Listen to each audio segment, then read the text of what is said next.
Greetings. It has been more than a year since we were taken off guard with this pandemic.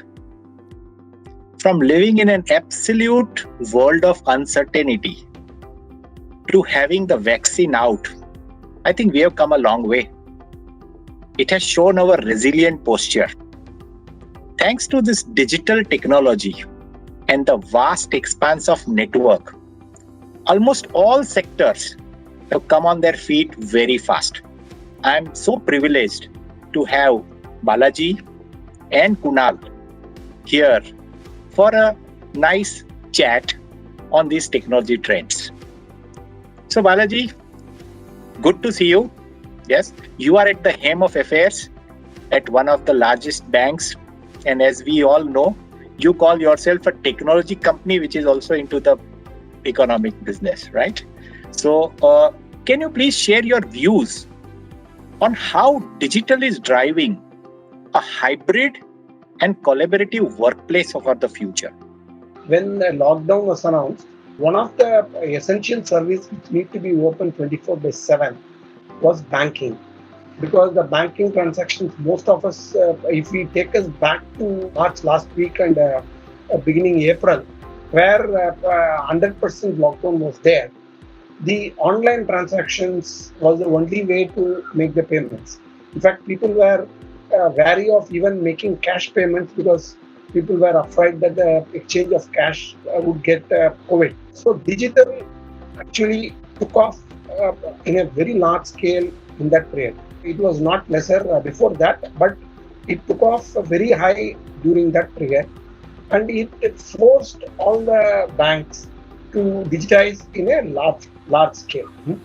During the COVID period, we thought all customers should be able to do the entire banking digitally without even stepping out of their home, and all the employees of the bank also, without stepping out of their home, to be able to do all the banking transactions.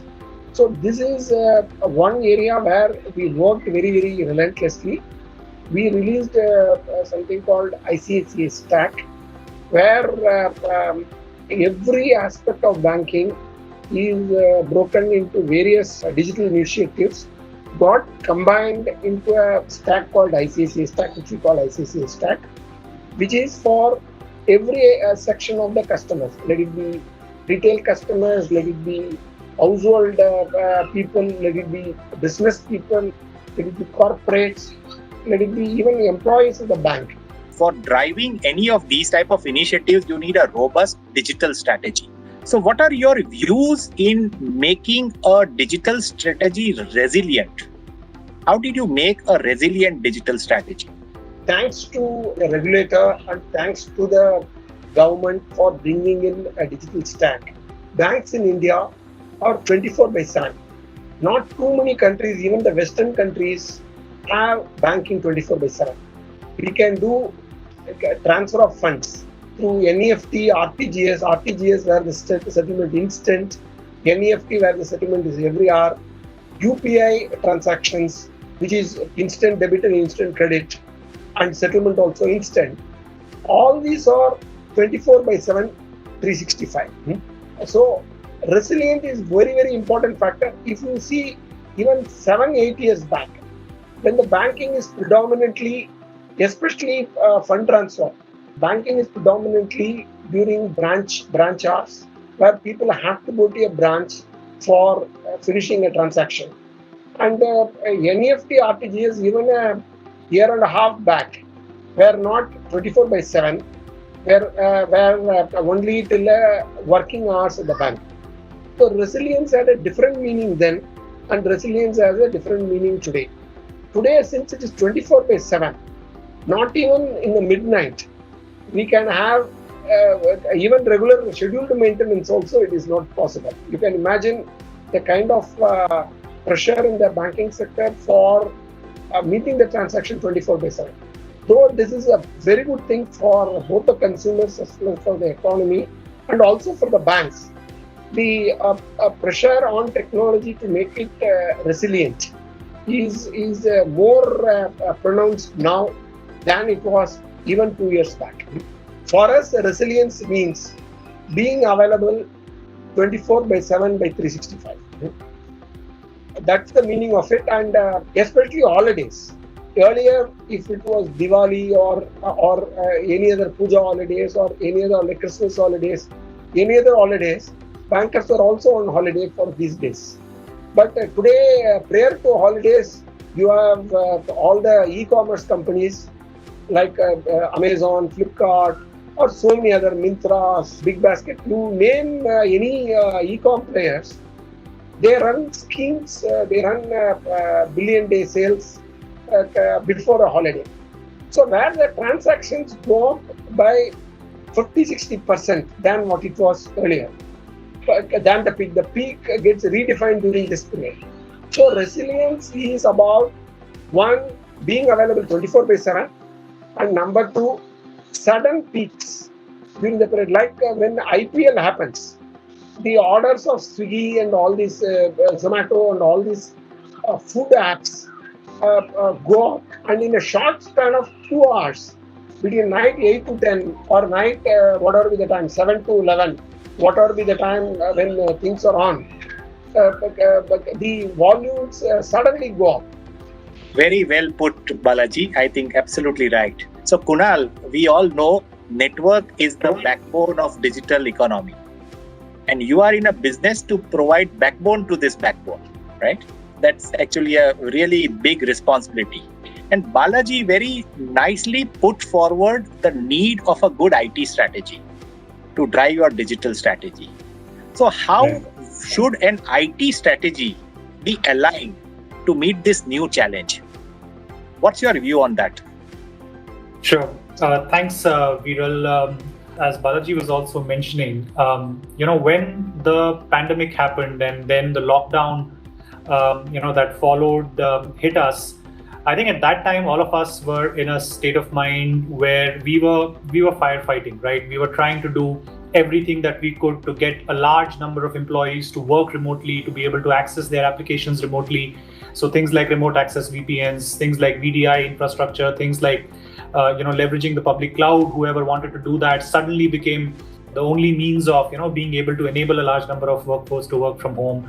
Platforms like WebEx and several others, overnight they became lifelines for a lot of businesses and organizations to function, because people were using that to communicate and collaborate with each other, and various other aspects of whatever could be done to basically make sure that employees who are working from home are able to access their applications with the right kind of experience and the right level of security, is what all of us were also trying to work upon with our customers. But now that 1 year has gone by and we have the learnings and the experience of having gone through what we have gone through in the last 1 year, I think all our customers have started thinking about what should be the medium to long-term strategy.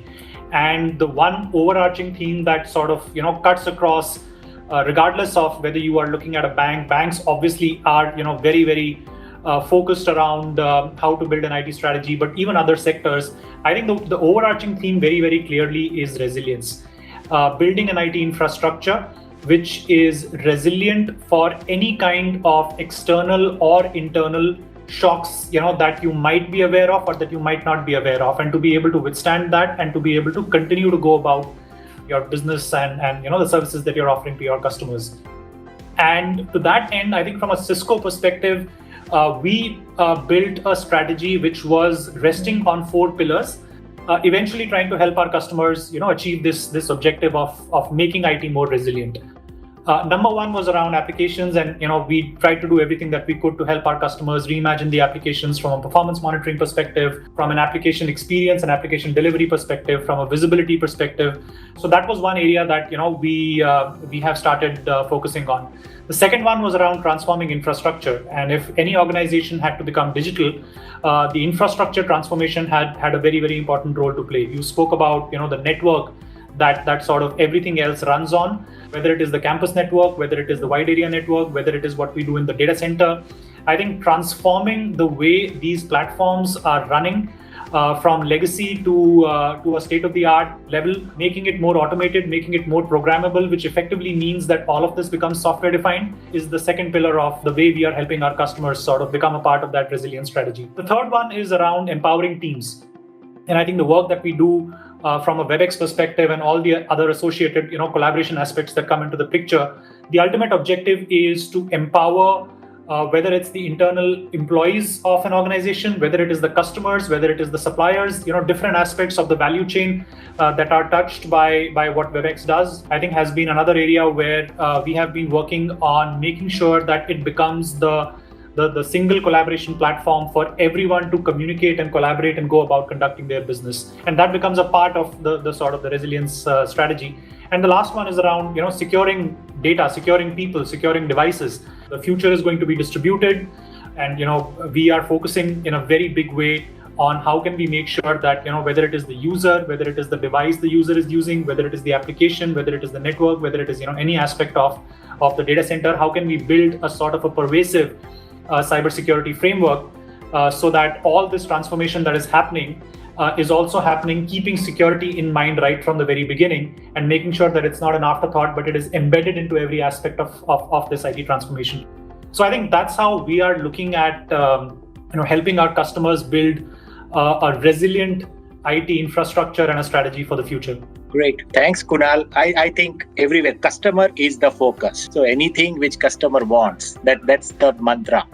So we know that exceeding user expectations and providing that so-called user centricity is at the core of any business. But this needs innovation. It needs agility, and it also needs a good risk appetite.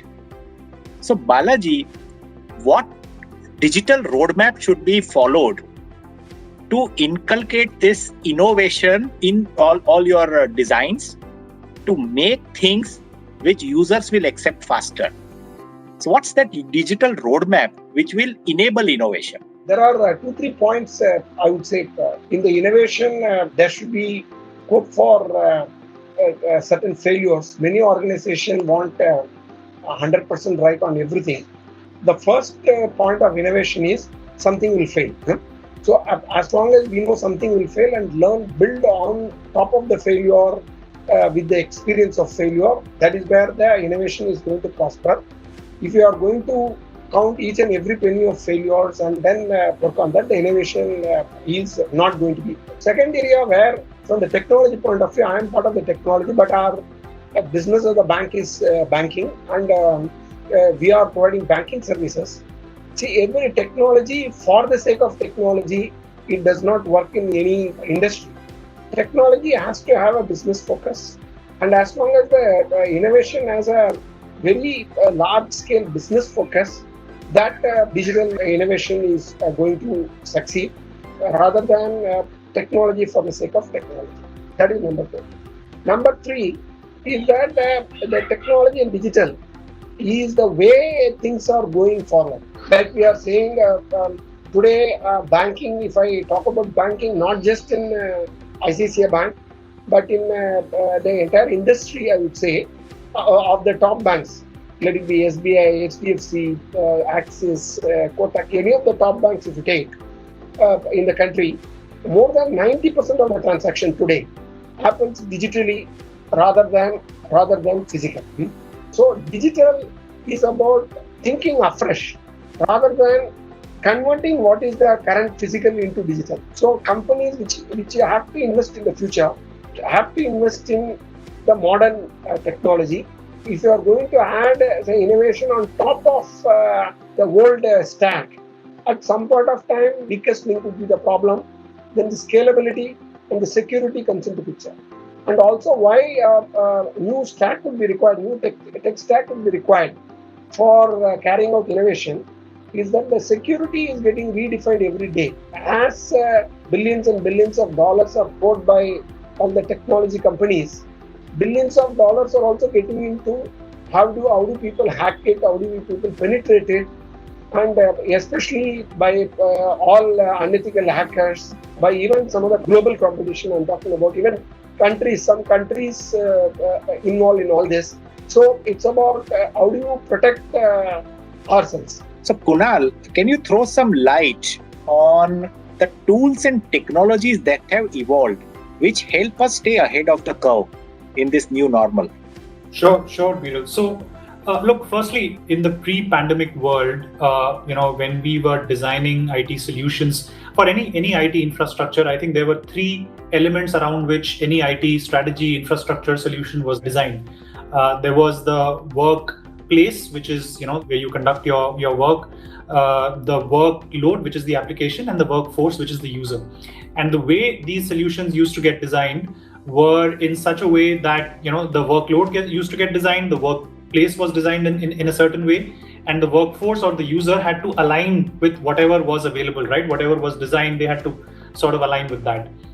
Now in this post-pandemic world where users are distributed, they are working from home, they are sometimes coming to office, sometimes working from a coffee shop, they could be going to a branch office or different branch offices at different times of the month. That model has turned upside down.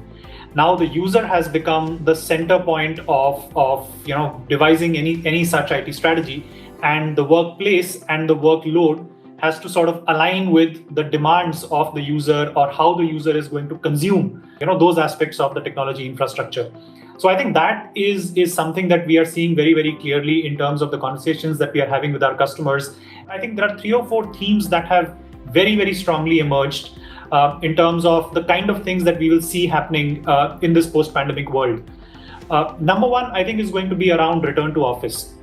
And hopefully that starts happening sometime soon. I know some people have started going back to offices. A lot of them haven't. Whenever full-scale return to office happens, life is not going to be the same, because every organization, every company would like to make the office as safe and secure for their employees to feel safe to come back to. And I think to that end, we are doing a lot of things in terms of leveraging our infrastructure, network infrastructure, wired or wireless, to do things like contact tracing, social distancing, and feed that information into other IoT or building management systems and try and create that sort of safety element into the workspace using technology. We are also making most of our devices as touchless as possible. So all the video conferencing devices that you have in your offices will become touchless. You will be able to talk to them and start your meetings and that sort of a thing. So that's happening as far as return to office is concerned. Second one, I think, is a theme which is front and center for most organizations as they look at the future, and that is around hybrid working. And when you think about hybrid working, or when you build a hybrid working framework, there are different aspects of how you would get the users to connect, how you would do the authentication of the users, the segmentation of the users, the security of the users, how you will manage the experience of the users. So addressing all those different aspects of what is required to allow a hybrid working framework to function to the best possible extent is another area where I think technology is playing a very big role, and Cisco addresses each and every one of those aspects in one way or another. The third one, I think, is going to be around zero trust, and the fact that every organization is now looking at zero trust models. In the earlier days, all the focus was on building perimeter security, and as long as your perimeter was strong, you were absolutely certain that everything that is behind this perimeter is secure, and if nobody can breach the perimeter, all assets, people, data, applications, everything behind that is secure. Now that perimeter has become perimeterless or borderless, because users are exposed to the open internet. So that whole model of trusting something once and then believing that you can trust that IT asset forever has changed. Now you cannot trust anything perpetually. You have to constantly keep validating, authenticating, checking, and be able to do that in a distributed environment. So that is another focus area for us, where we are doing that with our cloud delivered security solutions, with our NAC solutions, with our multi-factor authentication solutions, and a whole bunch of other things that we do from a native networking perspective. And I think the last one is around the evolution of a multi-cloud world that we are now starting to see. And that's not just about workloads moving to the public cloud, but that's also about creating a multi-domain, multi-cloud environment within an organization's infrastructure as well. So different aspects of how applications are consuming the network, how applications are being delivered over the WAN, now that it's going to be accessed not just by your branches but by all your users, and how we can automate the way these applications are running in an on-prem environment. Some of them might be running in a cloud environment. The policies, the principles have to be sort of uniform, and then they have to be managed across multiple clouds. So I think those are also areas that we are addressing in a very big way, both in terms of the role that the infrastructure plays and also what we do at the application layer itself. These are the themes that I think are emerging very, very strongly, and we are definitely having these conversations very closely with our customers. Pretty comprehensive coverage, Kunal. Thank you. Yeah. So Balaji, user friendliness is a never-ending mission. Users want comfort, and comfort can compromise security, right? So how do you balance the user comfort versus security? And more so when all your users are remote and there are multiple apps to connect. So this becomes very dynamic. You have to keep security in the core, but at the same time give comfort and friendliness to user. So what's your view on that? This one versus the other. This is not the game. The game is it has to be secured at any cost. When it comes to security, especially in a industry like banking, where we deal with people's finances, security is the utmost priority. How can we provide user comfort within the framework of security is what we talk about. Like Kunal mentioned about zero trust network, zero trust data center, zero trust in everything. So almost all banks in the country as well as in this region are moving towards zero trust. So now what changes do you foresee in the application landscape? In the application landscape, like Kunal mentioned very well in his address, is that people are moving towards cloud. So it will be a hybrid or multi-cloud strategy, hybrid cloud strategy. So there are three types of this one which we see in the industry, which is going on. People, the new applications people are onboarding. I'm just talking about the industry. I'm not just talking about us as a bank. The new applications, they are all either cloud ready or cloud native applications. But there are many applications which are not yet cloud ready. So there is a program for making them cloud ready and making them cloud enabled. First cloud ready and then cloud enabled network is what the next one. The last one which will get into the cloud in the scheme of things is the core and the core systems. There are certain the core systems of the industry that will be the last people who will get into the cloud. So the cloud movement in a large scale is the application landscape people are making. One.